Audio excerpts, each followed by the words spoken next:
Hello students, welcome to my YouTube channel. In the subject of entrepreneurship development आज के इस video lecture में हम evolution and growth of the entrepreneurship in India को in detail अच्छे से cover करेंगे। तो वीडियो का एंड तक जरूर देखिएगा और अगर आप पहली बार चैनल पर आए तो जरूर से सब्सक्राइब कर लीजिएगा। आइए स्टार्ट करते हैं video. Evolution and growth of entrepreneurship in India. Pre independence period की अगर बात करें, मतलब बिफोर 1947, तो इसके मेन यही था कि dominate by British colonial rule and limited industrial activity होती थी with preference of the British firm and Indian business faced restrictive laws and lack of the capital and entrepreneurship mainly existed in traditional craft, agriculture and trading. ठीक है, तो इन तीन चीज़ों में ही पहले के टाइम पे बिफोर 1947 में ये तीन ही एरिया कवर करता था। Traditional craft, agriculture and trading में ही हमें एंटरप्रेन्योरशिप मतलब एंटरप्रेन्योरशिप डेवलपमेंट हमें देखने को मिलती थी। अर्ली इंडियन एंटरप्रेन्योर हम देखें तो जमशेदजी टाटा है, जो टाटा ग्रुप के फाउंडर है, तो establish the cotton mills and steel industries despite the British resistance. And G D Birla, जहाँ पे enter into the jute, sugar, cement and aluminium industry.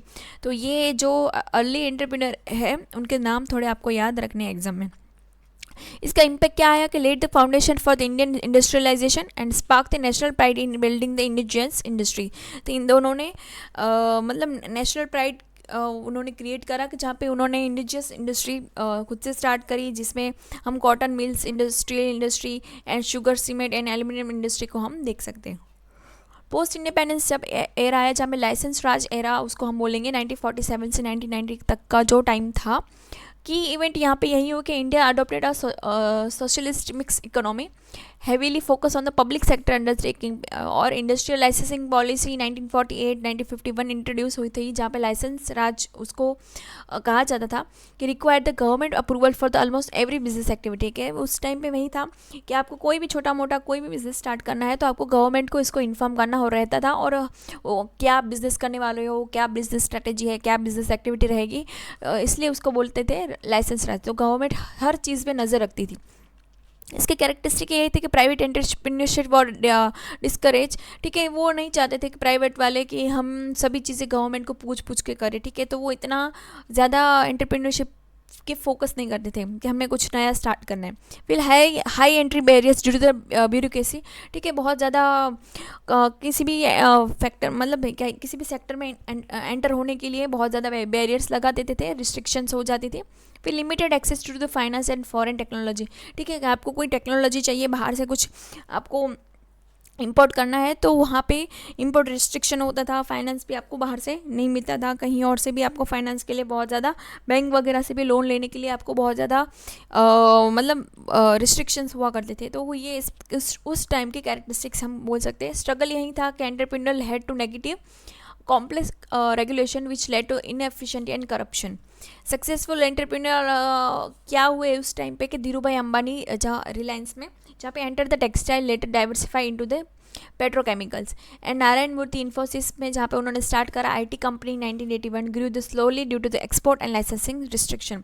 ठीक है, तो उस टाइम पे 1981 में जो इन्फोसिस स्टार्ट करा गया था, तो उस टाइम पे अगर उनको थोड़े बहुत ज़्यादा उनको छूट दी गई होती तो आज बहुत ज़्यादा और भी नाम रहता।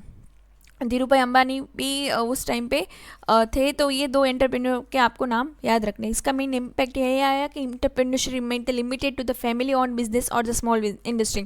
ठीक है, तो वो पर्टिकुलरली लिमिटेड ओन बिजनेस में ही रहा, जहाँ पे फैमिली मतलब वो फैमिली इन्वॉल्व रहती थी उस बिजनेस में, कहीं और जो कोई पार्टनरशिप वगैरह नहीं करा जाता था।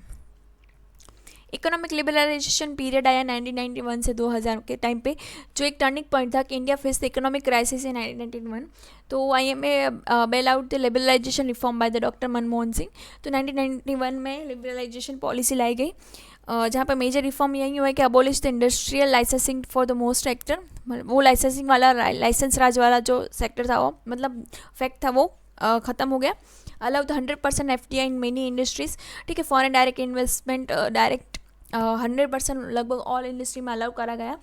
फिर deregulated market and trade, privatisation of the public sector unit. तो ये मेजर रिफॉर्म्स उस टाइम पे हुए। तो इसका इफेक्ट क्या आया एंटरप्रेन्योरशिप पे कि ease of the starting business. ठीक है, उसकी वजह से बिजनेस स्टार्ट करना थोड़ा आसान हो गया कि लाइसेंसिंग नहीं है हमें, और प्राइवेटाइजेशन जो प्राइवेट इंडस्ट्रीज़ है वो ज़्यादा मतलब रिस्क लेना भी पसंद करेगी। फिर rise in the global exposure and the market competition, ठीक है, आपको मार्केट में कंपटीशन देखने को मिलेगा, ग्लोबल एक्सपोजर करने को मिलेगा, आपका प्रोडक्ट बाहर भी जाएगा, ठीक है, तो वो आपके पास ज़्यादा अपॉर्चुनिटी यहाँ पे रहेगी।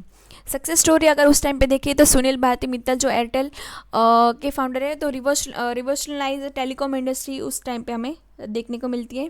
फिर अजीम प्रेमजी जो विप्रो के हैं, जो expanded IT service globally, and Infosys TCS become the global IT leader. तो उस टाइम के ये जो लिबरलाइजेशन पॉलिसी लाई गई उसकी वजह से ये 3 सेक्टर में बहुत ज़्यादा हमें मतलब ग्रो देखने को मिला।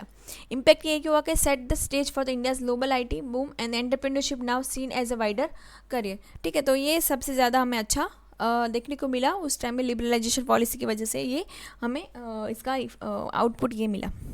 फिर ITN.com बूम आया जो 2000 से लेकर 2010 तक का जो टाइम था।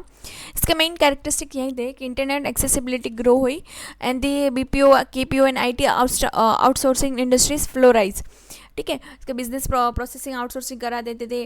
तो IT सेक्टर में ये जो .com बूम आया वो बहुत ज़्यादा इंपॉर्टेंट है। Youth began to the embrace the tech entrepreneurship, ठीक है, तो अब लोग जो IT सेक्टर में वो सबसे ज़्यादा एंटरप्रेन्योरशिप डेवलपमेंट के लिए फोकस करने लगे। रोल क्या आया इंस्टीट्यूशन का, IIT and IIMs become the startup launch pads and the NASSCOM and TI become the promoting entrepreneurship. तो उस टाइम पे ये 2 एंटरप्रेन्योरशिप प्रमोट करने वाली 2 इंडस्ट्री आई, तो ये भी हमें याद रखनी है। एग्जाम्पल अगर देखें तो दीप काला मेक माई ट्रिप वाले हैं जो ऑनलाइन ट्रैवल बुकिंग उस टाइम पे आई, and Sanjeev Bikhchandani Naukri.com online job portal उन्होंने स्टार्ट करा। तो ये दोनों चीज़ें भी आपको याद रखनी है। इसका इम्पैक्ट क्या आया, tech startup become the change in consumer behaviour and venture capital from the enter Indian market, ठीक है, तो ये इसका मेन इम्पैक्ट आया। 2011 से लेकर प्रेजेंट तक का अगर टाइम देखें तो की डेवलपमेंट क्या देखने को मिलता है। 2016 में government launch the startup India initiative जो फोकस करती थी funding support like the SIDBI fund of the funds, tax exemptions मिले, इजियर रजिस्ट्रेशन एंड कंप्लाइंस हो गए, एक्यूबेटर्स एंड एक्सेलेटर्स।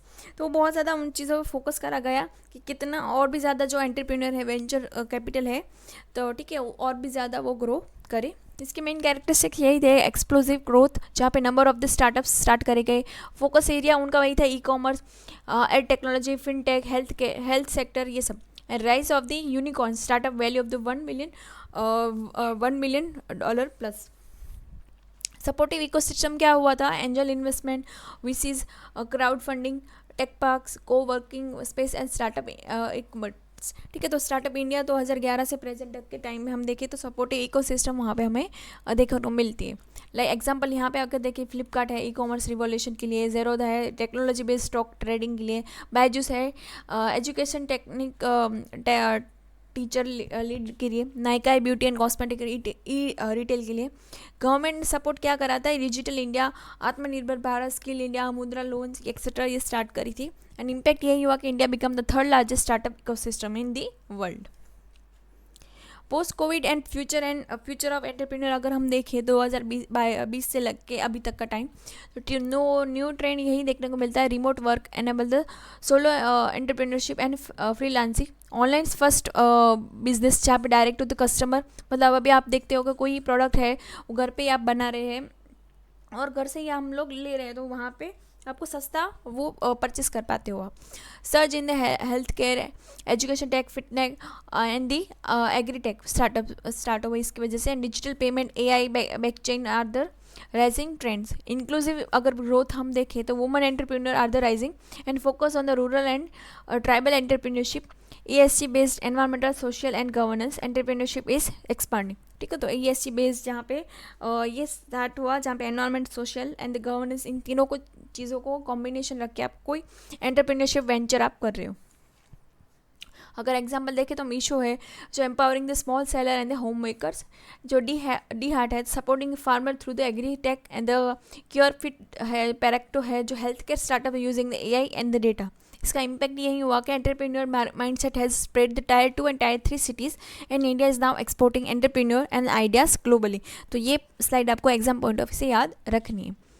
फिर कंक्लूजन अगर हम इसका देखें कि entrepreneurship in India has evolve from the colonial constraint to the global leadership. ठीक है, जो स्टार्टिंग हम एरा हमने देखा कि जहाँ पे 1947 से पहले जो ब्रिटिश रेगुलेशन लॉ वगैरह लगाए जाते थे कि कोई नया बिजनेस स्टार्ट नहीं करना है, उससे लेकर अभी तक का हमने ग्लोबल लीडरशिप का जो सफ़र है वो तय किया है, जहाँ पे हम ट्रेडिशनल ट्रेडर से टेक्नोलॉजी यूनिकॉर्न तक हम पहुँचे हैं, from regulatory hurdles to the supportive government policy तक हम पहुँचे, जहाँ पे हम लाइसेंस राज से अभी गवर्नमेंट पॉलिसी में जो 100% FDI तक हम पहुँचे, जहाँ पे from elite business family to the youth and grass root innovators तक पहुँचे, जहाँ पे पहले सिर्फ फैमिली बिजनेस ही हुआ करता था, अभी जो छोटे मोटे मतलब होम मेकर्स भी है जो वो भी बिजनेस स्टार्ट कर रहे हैं अभी।